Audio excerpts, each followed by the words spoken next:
और एक और बड़ी खबर, कार सेवकों पर फायरिंग को स्वामी प्रसाद मौर्य ने ठहराया सही।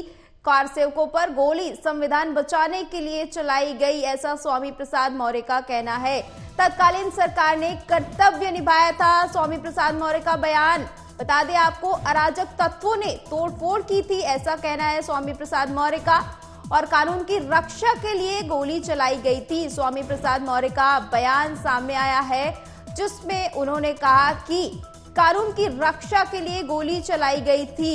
इस वक्त की बड़ी खबर, सपा नेता स्वामी प्रसाद मौर्य का विवादित बयान, कार सेवकों पर फायरिंग को स्वामी प्रसाद मौर्य ने ठहराया सही। उन्होंने कहा, कार सेवकों पर गोली संविधान को बचाने के लिए चलाई गई, तत्कालीन सरकार ने कर्तव्य निभाया, अराजक तत्वों ने तोड़फोड़ की थी, कानून की रक्षा के लिए चलाई गई थी गोली। सपा नेता स्वामी प्रसाद मौर्य लगातार बयान देते नजर आते। इसी बीच ये बड़ा बयान, कार सेवकों पर फायरिंग को ठहराया सही। खबर पर ज्यादा जानकारी के लिए संवाददाता नागेंद्र भाटी जुड़ चुके हैं। नागेंद्र, जब राम मंदिर की भव्य तैयारियां चल रही है, ऐसे में ये बयान क्यों? बिल्कुल नेहा, देखिए स्वामी प्रसाद मौर्य की यदि बात करें तो पिछले एक लंबे अरसे से लगातार वो रामचरितमानस, हिंदू देवी देवता और अब राम भक्त सबके खिलाफ हैं।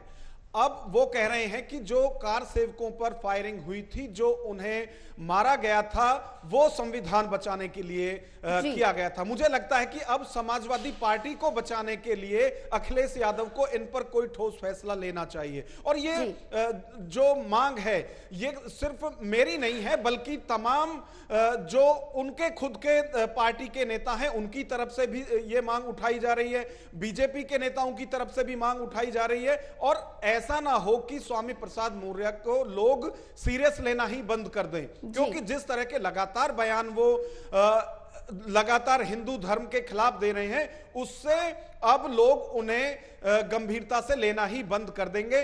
अब देखना यह है कि समाजवादी पार्टी और बीजेपी या दूसरे दलों की तरफ से इस पर क्या प्रतिक्रिया आती है। लेकिन इस तरह के बयानों से फिलहाल, जब पूरा देश, पूरी दुनिया राम में है, लोग इंतजार कर रहे हैं 22 जनवरी का, जिस दिन रामलला के प्राण प्रतिष्ठा होने हैं भव्य राम मंदिर के अंदर। 500 साल से लोग इस दिन का इंतजार कर रहे हैं। और ऐसे में इस तरह के बयानबाजी देना निश्चित तौर पर निंदा इसकी होनी चाहिए। और मुझे लगता है खुद उनकी पार्टी के नेता भी इस पर उनका समर्थन नहीं करेंगे। नागेंद्र, एक तरफ प्रधानमंत्री मोदी जो कल ही अपने तमाम नेताओं को उन्होंने सलाह दी कि बयानबाजी से बचे, और इस बीच इस तरह के बयान जो है वो अलग पार्टियों की ओर से आते हैं, तो ये माहौल खराब करने की कोशिश है। बिल्कुल नेहा, देखिए जब पूरा देश 22 जनवरी का इंतजार कर रहा है, जिस दिन भगवान राम का भव्य मंदिर बनकर तैयार होने वाला है, उससे पहले इस तरह के बयान देना निश्चित तौर पर जो एक अलग मानसिकता है उसको दर्शाता है।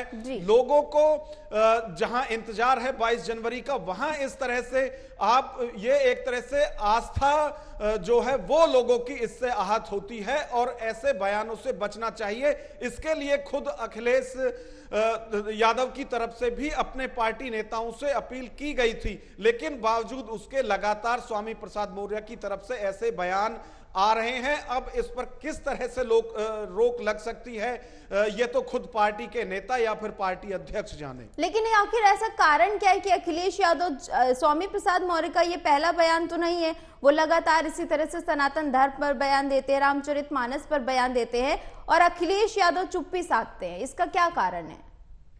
देखिए नेहा, अभी लोकसभा चुनाव है और बहुत ज्यादा वक्त उसमें नहीं है।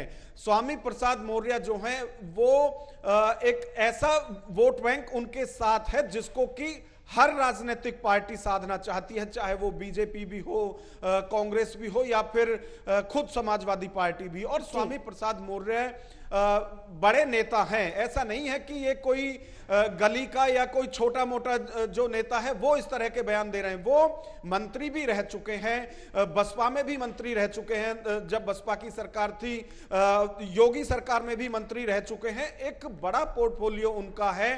इसीलिए लगातार उनसे अपील की जा रही है कि वो इस तरह के बयान ना दें। शुरू में आप देखेंगे कि उनकी जो बेटी है संघप्रिया मौर्य जो है वो बीजेपी की सांसद है, शुरू में वो भी उनका समर्थन कर रही थी, लेकिन अब जबकि लगातार इस तरह के बयान आ रहे हैं तो वो भी अब उससे बचती हुई दिख रही हैं, वो भी उन्होंने भी किनारा कर लिया है। तो ऐसा ना हो कि वो हर तरह से सामाजिक रूप से भी पारिवारिक रूप से भी अकेले हो जाएं इस तरह के बयान देने के कारण। ठीक है, बहुत बहुत शुक्रिया नागेंद्र ज्यादा जानकारी के लिए।